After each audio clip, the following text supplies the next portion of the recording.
Good morning students. आज हम आए हैं फिर से मैकेनिक्स ऑफ सॉलिड की क्लास में।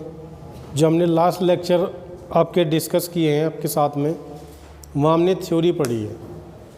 जो ओब्लिक प्लेन है, ओब्लिक प्लेन पे जो नॉर्मल स्ट्रेस निकलती है, वो नॉर्मल स्ट्रेस किस तरह से हमने उसको फाइंड आउट किया था, नॉर्मल स्ट्रेस को और टेंजेंशियल स्ट्रेस को।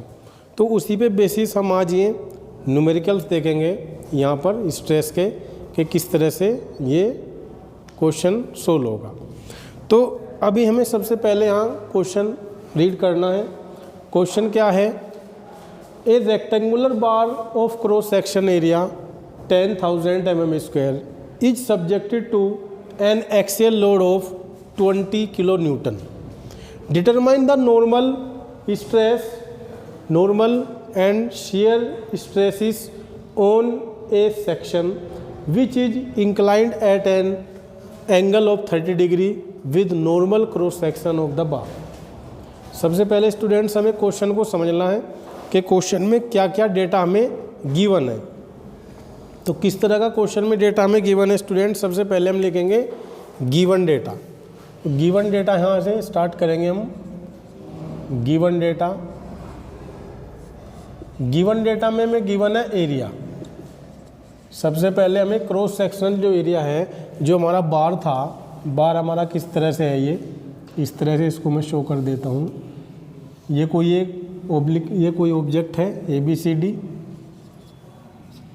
इसमें ओब्लिक प्लेन, ये इस तरह से ओब्लिक प्लेन के हमने डेरिवेशन आपको ड्राइव कराए हैं। ये यहाँ पर अब ये एंगल जो है यहाँ पर, ये नॉर्मल स्ट्रेस यहाँ पे फाइंड आउट करनी है हमें। ये नॉर्मल स्ट्रेस सिग्मा n और टेंजेंशियल स्ट्रेस टाउ जो हमें फाइंड आउट करनी है। इस ओब्लिक प्लेन पर जो स्ट्रेस लगी हुई है, वो स्ट्रेस लगी हुई है, यानी यहाँ पर सिग्मा x स्ट्रेस है और सिग्मा x स्ट्रेस है। सिर्फ एक यूनिएक्सियल डायरेक्शन में स्ट्रेस यहाँ पर लगी हुई है। और जो स्ट्रेस है वो किस वजह से है? वो जो हमें गिवन फोर्स है 20 kN का जो फोर्स लगा हुआ है उसकी वजह से है। यानी we now that stress equal to force upon area. यहाँ पर गिवन है फोर्स, हम स्ट्रेस यहाँ से फाइंड आउट कर सकते हैं। हम यहाँ से स्ट्रेस फाइंड आउट कर सकते हैं। हमारे पास फोर्स की वैल्यू है 20 kN और हमारे पास एरिया भी गिवन है। एरिया हमारे पास कितना गिवन है? एरिया हमारे पास जो गिवन है वो 10,000 mm²। यानी ये जो प्लेन है, इस प्लेन का एरिया होगा ये वाला प्लेन, जिस प्लेन पर स्ट्रेस वर्क कर रही है। जिस प्लेन पर स्ट्रेस वर्क कर रही है उस प्लेन का एरिया गिवन है हमें 10,000 mm²। इसकी वैल्यू हम यहाँ पर पुट करेंगे 10,000 mm²। अब जब इसको हम सोल्व करेंगे तो हमारे पास यानी k की जो वैल्यू होती है 10⁻³ होती है और ये 40 यहाँ पर है। 30 से 30 कैंसिल हो रही है। यहाँ पर जो स्ट्रेस की वैल्यू आएगी वो 2, ये kN भी अब कैंसिल। न्यूटन जो है कितनी आएगी? पर mm²। न्यूटन पर mm² यहाँ पे आ जाएगी स्टूडेंट्स। अब हमें फाइंड आउट क्या करना था? हमें नॉर्मल स्ट्रेस फाइंड आउट करनी थी। ये स्ट्रेस हमारी आ गई। अब जो नॉर्मल स्ट्रेस का जो हमने फॉर्मूला ड्राइव किया था इस ओब्लिक प्लेन के लिए, वो क्या था कि नॉर्मल स्ट्रेस जब हम फाइंड आउट करते हैं तो कितना होता है? सिग्मा एक्स और cos square theta. Cos square था या साइन स्क्वायर था?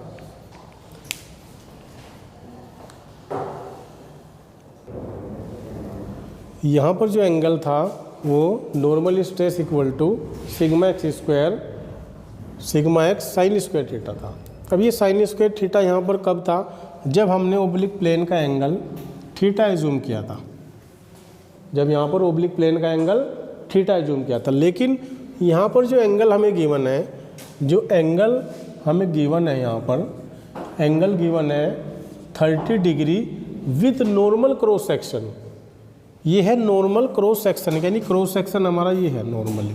नॉर्मल क्रॉस सेक्शन के साथ यहाँ पर जो एंगल ये गिवन है ये 30 डिग्री है। तो इस एंगल को हम फाइंड आउट कर सकते हैं, थीटा को। जो थीटा की वैल्यू यहाँ पर आएगी उसको हम क्या करेंगे 90 माइनस 30 यानी 60 डिग्री एंगल आपका आ जाए थीटा। तो अब हम यहाँ पर वैल्यू निकाल सकते हैं नॉर्मल स्ट्रेस की।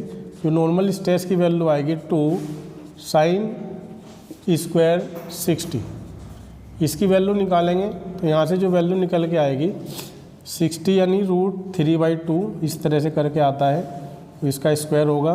तो यहाँ पर ये 4 कैंसिल होगा। जब इसकी वैल्यू हम फाइंड आउट करेंगे तो ये निकल के आ जाएगी न्यूटन पर mm²। अब यहाँ पर क्या करेंगे, हमारे पास कैलकुलेटर होना चाहिए। इन क्वेश्चंस को सोल्व करने के लिए हमारे पास कैलकुलेटर होना चाहिए, जो साइंटिफिक कैलकुलेटर होता है इस तरह से।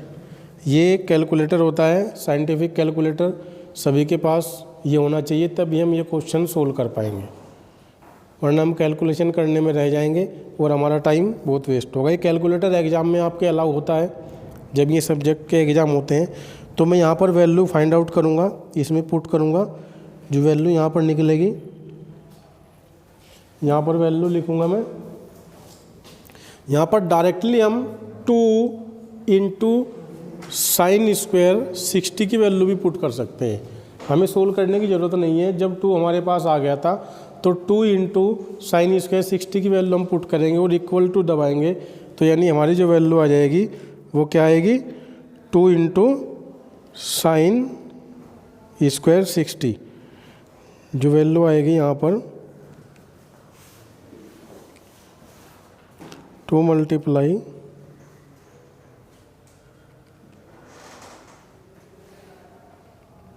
ये जो वैल्यू निकल के आएगी हमारी, ये 1.5 न्यूटन पर mm² आएगी। 1.5 न्यूटन पर mm² आएगी सिग्मा n की वैल्यू।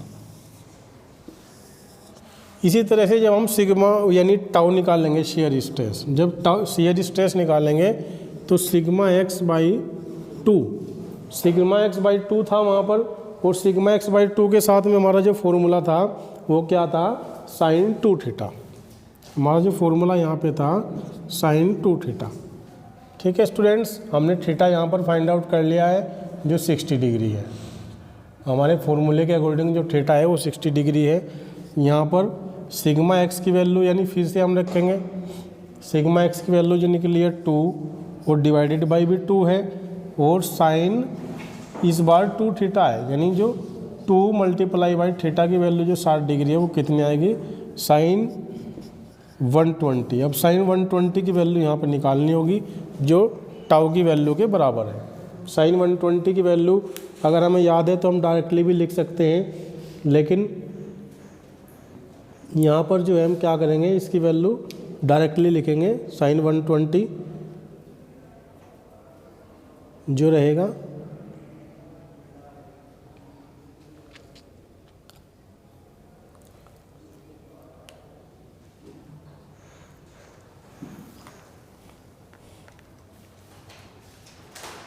ठीक है स्टूडेंट्स, 0.866 वैल्यू होती है ये शियर स्ट्रेस आ गई जो न्यूटन पर mm² है। हमें यहाँ पर ज़्यादा कुछ नहीं करना, हमें क्वेश्चन को समझना है कि एंगल कहाँ पर दिया है, गलती कहाँ पे होगी, मिस्टेक कहाँ पे होगी। मिस्टेक होगी यहाँ पर जो एंगल दिया रहेगा। जो हमने फॉर्मूला पढ़ा है वो इस फॉर्म में पढ़ा है कि जो हमारा फॉर्मूला है sigma n equal to sigma x sine square theta. अब सिग्मा x तो सभी को पता है, x डायरेक्शन में जो स्ट्रेस है वो स्ट्रेस लेंगे, और थीटा हम ये वाला जो यहाँ पर हॉरिजॉन्टल एक्सिस के साथ एंगल बनेगा थीटा, ये वाला थीटा लेके हमने वहाँ पे फॉर्मूला ड्राइव कर रखा है अपने, जो हमने लास्ट लेक्चर लिया था। तो यहाँ पर हमें जो गिवन एंगल है वो दिया है 30 degree with normal cross section. 30 degree with normal cross section, ये नॉर्मल क्रॉस सेक्शन के साथ में एंगल दिया है 30 डिग्री। ठीक है, तो ये 30 हमारे पास यहाँ पर है, तो इसकी वैल्यू हम निकाल सकते हैं 60, क्योंकि हमें पता किसी भी ट्रायंगल के जो तीनों एंगल हैं वो 180 होते हैं, और ये एंगल 90 डिग्री है, साफ दिख रहा है, राइट एंगल ट्रायंगल है। तो यहाँ से 90 से इसको माइनस करेंगे तो 60 आ जाएगा। अब फिर अपने फॉर्मूले में वैल्यू रखेंगे sigma n equal to 1.9 1.5 newton पर mm स्क्वायर आ जाएगी वैल्यू, और टो की वैल्यू भी आ जाएगी। आई होप ये क्वेश्चन सभी को समझ आया होगा। नेक्स्ट क्वेश्चन देखते हैं।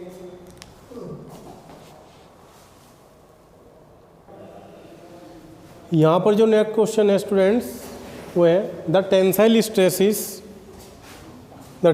Stresses at a point across the two mutually perpendicular planes are 120 Newton per mm square and 60 Newton per mm square. Determine the normal, tangential and resultant stresses on a plane inclined at 30 degree to the plane of stress 120 Newton per mm square. सबसे पहले हम diagram को समझेंगे कि diagram इसका कैसे बना हुआ होगा। यहाँ पर डायग्राम किस तरह से होगा, यहाँ पर ये कोई ऑब्जेक्ट है, इस ऑब्जेक्ट का ये ओब्लिक प्लेन है, हम इस ओब्लिक प्लेन पर अपना एंगल थीटा लेते थे, और यहाँ पर जो है सिग्मा एक्स स्ट्रेस है। बट यहाँ पर टू म्यूचुअली जो परपेंडिकुलर प्लेन होंगे, एक प्लेन ये है, दूसरा ये है परपेंडिकुलर, तो दोनों पर स्ट्रेस लगी हुई है, ये सिग्मा वाई होता है इस तरह से। अब दोनों की वैल्यू क्या दी है, जो स्ट्रेस दी हुई है परपेंडिकुलर 120 और 60, ये यहाँ पर कितनी वैल्यू है 120 और ये 60 न्यूटन पर mm स्क्वायर है। अब जो एंगल दिया है यहाँ पर, फिर से वही बात हमें देखनी है जो नोट करने वाली है, inclined at 30 degree to the plane of stress 120 newton पर mm स्क्वायर।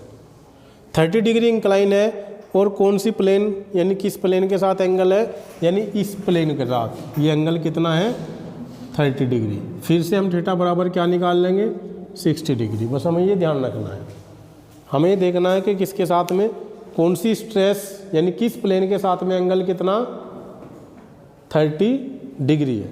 ठीक है, किस प्लेन के साथ में है 30 डिग्री है, कौन से प्लेन के साथ में, जिस प्लेन पर स्ट्रेस कितनी लगी हुई है 120 न्यूटन पर mm स्क्वायर की स्ट्रेस लगी हुई है, उस प्लेन के साथ में 30 डिग्री एंगल है।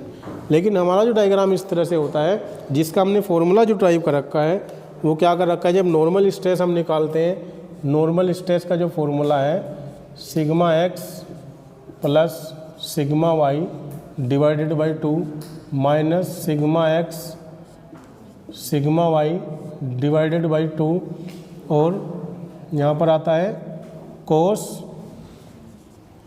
2 थीटा। ये हमने फॉर्मूला जो है वहाँ पर ड्राइव किया था, जो हमने लास्ट लेक्चर देखे थे, ये इसका फॉर्मूला आ जाएगा नॉर्मल स्ट्रेस का।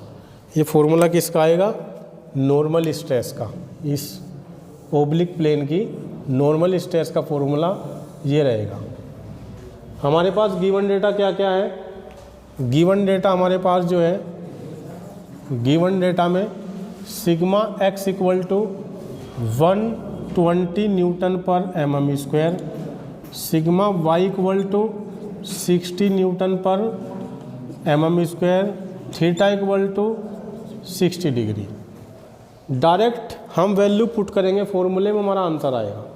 सिंपल क्वेश्चन है, डायरेक्ट वैल्यू पुट करनी है, फॉर्मूला में अगर याद है तो हम क्वेश्चन आराम से कर सकते हैं।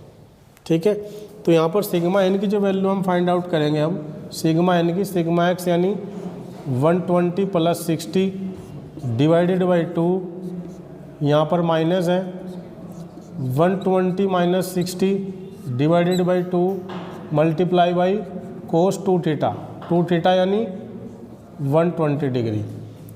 ठीक है, ये वैल्यू हम फाइंड आउट करेंगे, निकालेंगे इसकी वैल्यू, सिग्मा एन की वैल्यू कितनी आएगी, हम यहाँ से सिग्मा एन की वैल्यू फाइंड आउट करेंगे।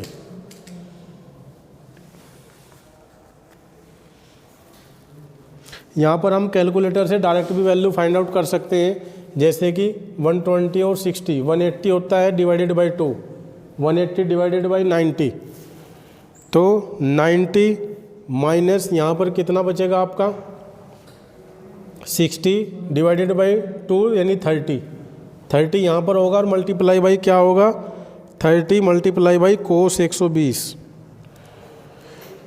जो वैल्यू आएगी 105 आएगी, वैल्यू आएगी 105 न्यूटन पर mm स्क्वायर। एक ही लाइन में क्वेश्चन सोल्व होगा, हमें यहाँ पर ज़्यादा लिखना नहीं होता न्यूमेरिकल्स में, सीधा ही आंसर आ जाता है कैलकुलेटर से 1 लाइन में कैलकुलेट करने के बाद। इसी तरह से जो हमारी टेंजेंशियल स्ट्रेस थी, टेंजेंशियल स्ट्रेस का फॉर्मूला क्या था? जो टेंजेंशियल स्ट्रेस है टाउ, इसमें क्या है sigma X minus sigma Y divided by 2 sine 2 theta, ये यहाँ पर फॉर्मूला था। इसकी वैल्यू हम यहाँ पर डायरेक्ट पुट करेंगे सिग्मा एक्स की, सिग्मा एक्स यानी 120 और सिग्मा वाई यानी 60 डिवाइडेड बाई 2 साइन 2 थीटा का मीन्स 120। यहाँ पर जो वैल्यू आएगी ये 30 इंटू साइन 120। कैलकुलेट करेंगे, कैलकुलेटर से कर सकते हैं हम 30 इंटू साइन 120। जो आंसर आएगा 25.98 न्यूटन पर mm स्क्वायर। जो यहाँ पर वैल्यू निकली है टाउ की वैल्यू निकली है 25.98 यहाँ पर इसकी वैल्यू आएगी। अब हमें पूछी है इसमें थर्ड रिजल्टेंट स्ट्रेस, हमें पूछी थी रिजल्टेंट स्ट्रेस। तो रिजल्टेंट स्ट्रेस को कैसे निकालेंगे? रिजल्टेंट स्ट्रेस का जो फॉर्मूला है वो ये है कि नॉर्मल स्ट्रेस का स्क्वायर प्लस शेयर स्ट्रेस का स्क्वायर। यहाँ पर रखेंगे नॉर्मल स्ट्रेस की जो वैल्यू है 105 का स्क्वायर प्लस टाउ की जो वैल्यू आई है हमारी 25.98 इसका स्क्वायर और ये अंडर रूट में आएगा। ये रिजल्टेंट स्ट्रेस की वैल्यू यहाँ से आ जाएगी। हम इसको फाइंड आउट कर सकते हैं एक ही लाइन में, अंडर रूट लगाएंगे, फिर हम नीचे ब्रैकेट स्टार्ट करेंगे, 105 का स्क्वायर लेंगे प्लस लेंगे और 25.98 का स्क्वायर लेंगे और 108 आएगा, 108 न्यूटन पर mm स्क्वायर रिजल्टेंट स्ट्रेस। इस तरह से हम क्वेश्चन को सोल्व करेंगे। बहुत ही आसान क्वेश्चन है, अगर आपको फॉर्मूला याद है तो आप आराम से 2 मिनट में क्वेश्चन कर सकते हो सोल्व। ओके स्टूडेंट्स, तो कुछ नेक्स्ट क्वेश्चन है जो नेक्स्ट फॉर्मूले पे बेस्ड थे। 3 टाइप के फॉर्मूले मैंने अब तक बताए हैं आपको। सिंपल एक तो था आपका यूनिएक्सियल स्ट्रेस जब लगी होगी किसी ओब्लिक प्लेन पर तब फॉर्मूला पहले वाला क्वेश्चन था उस पर, और जब बाई एक्सियल स्ट्रेस होगी यानी कि सिग्मा एक्स और सिग्मा वाई होगी तब ये फॉर्मूला बनेगा। और फिर ट्राई एक्सल यानी कि बाई एक्सल के साथ में शेयर स्ट्रेस भी लगी होगी, वहाँ पर जो डेरिवेशन हमने कराया था उसमें भी नॉर्मल स्ट्रेस और टेंजेंशियल स्ट्रेस हमने फाइंड आउट की थी। उस फॉर्मूले पे बेस हम कल कराएंगे। और कल ही हम आपके साथ में मोहर सर्किल डिस्कस करेंगे। मोहर सर्किल से कैसे क्वेश्चन हम सोल्व करेंगे बिना कैलकुलेशन किए। सभी के पास कैलकुलेटर होना चाहिए, तभी हम आसानी से क्वेश्चन कर सकते हैं। Thank you.